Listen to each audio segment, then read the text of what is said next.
For this next problem, I'm simply going to help you set up the equation, and then you're going to need to use that equation to solve the two questions. So here we have boat builders share an old rule of thumb for sailboats. The maximum speed K in knots is 1.35 times the square root of the length L in the feet of the boat's waterline. Okay, so what are they talking about? So I have a boat, a sailboat. I'm just going to draw this part of my sailboat, and the water line is right there. So what they're talking about is the length from here to here. I'm looking about this length right here. That is L. The maximum speed would be to take this length and multiply it by 1.3 times the square root of that length. So let's write the equation. So the maximum speed, so K, we're going to put K, which equals maximum speed, okay, and that's in knots.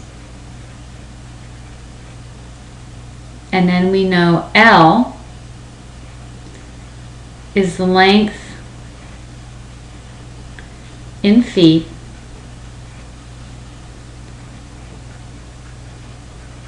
of the boat's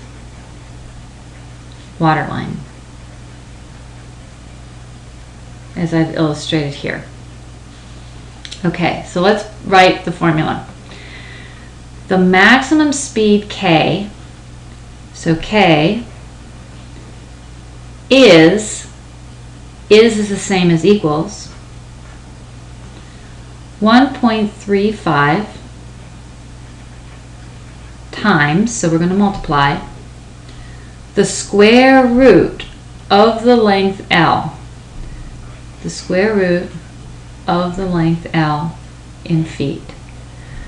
So simply by reading the words, knots is, which is equals, 1.3 times, which is multiplying, square root, which is taking the square root of L.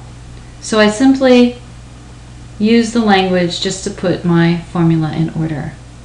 So for the next two problems, you need to use this formula to answer the questions. So when you look at the next two questions, make sure you state what each thing is that they've given you, so then you'll know what to plug in and what you're solving for.